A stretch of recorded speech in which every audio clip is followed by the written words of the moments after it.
क्या करिएगा जब अधिवक्ता वकालत छोड़कर न्यायालय के गेट पर ही लोगों के बूट पॉलिश करने लग जाएं?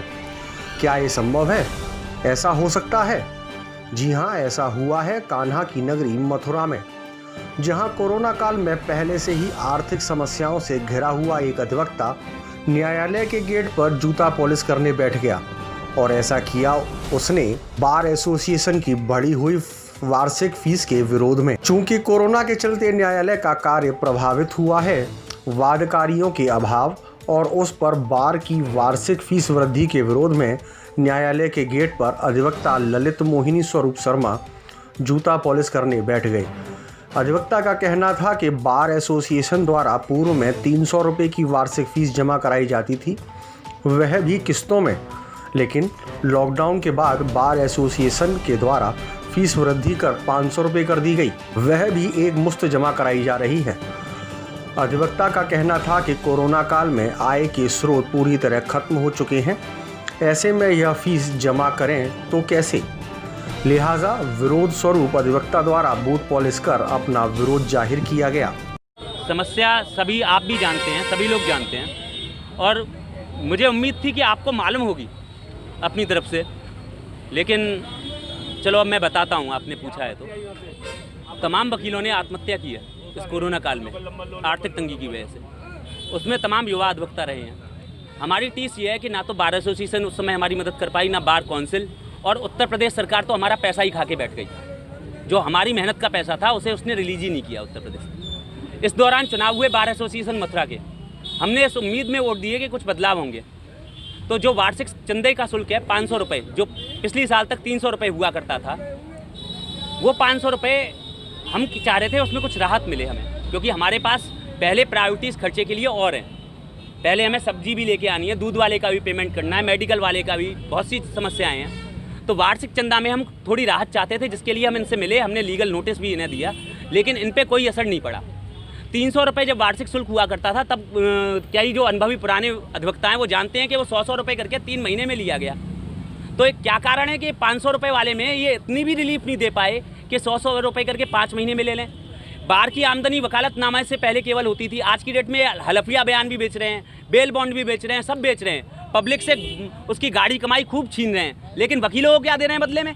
ये पैसा जा कहाँ रहा है जब इतनी बड़ी मात्रा में ले रहे हैं? तो आप किस तरीके से विरोध कर रहे हैं? आप अपना हम इस तरीके से कर रहे हैं क्योंकि हमारी ये समझ में आया, मेरे पे 2 काम आते हैं सर। एक तो वकालत, क्योंकि घर में पिताजी वकील थे, शुरू से कानूनी माहौल था तो वकालत सीख गया। दूसरा काम ऐसे आ गया कि हमारे यहाँ हिंदू हैं चूँकि, तो संस्कार यदि ये आते हैं बाप की सेवा करो, पैर छुओ, तो बूट पॉलिश उनके किया करते थे कचहरी आने से पहले हम। तो एक वकालत आ गई हम पे और दूसरी सौभाग्य से बूट पॉलिश आ गई।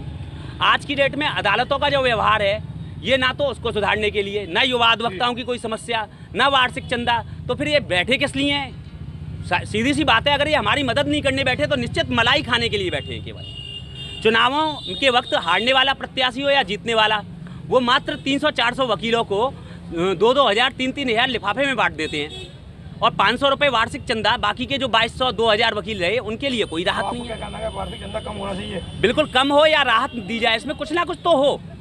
ऐसा नहीं होना चाहिए कि हमारी अपनी संस्था हमारी बिल्कुल भी सुनवाई ना करे। किस तरीके से विरोध किया है? आज क्या किया है आपने गेट पर बैठ के? ये गेट पे बैठ के मेरे पे चूंकि एक वकालत के अलावा दूसरा काम बूट पॉलिश आता है, तो वकालत आजकल कोरोना काल में वकीलों की ठप्प रही है। बूट पॉलिश करने वाले अधिवक्ता ने बार एसोसिएशन की उपयोगिता पर सवाल उठाते हुए कई गंभीर आरोप भी लगाए हैं।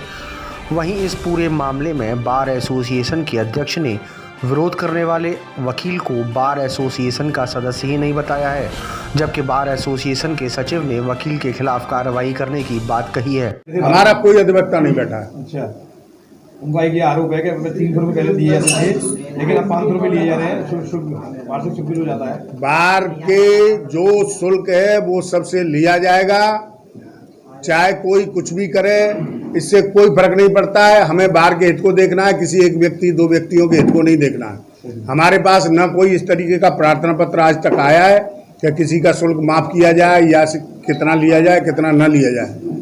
अगर कोई एक व्यक्ति इस तरीके से कर रहा है और वो बार का वो हमारा सदस्य नहीं है, हमने उसको टर्मिनेट कर दिया। जहाँ तक सदस्यता शुल्क की विषय है, सदस्यता शुल्क पूर्व में भी दिया गया है और ये सदस्यता शुल्क कोई इस रेजिम के द्वारा पहली बार नहीं लिया जा रहा है। ये सदस्यता शुल्क जब से बार एसोसिएशन मथुरा की स्थापना हुई है तब से हम देते आ रहे हैं और सबने दिया, और आज तक करीब 1000 लोगों का सदस्यता शुल्क बार में जमा भी हो चुका है।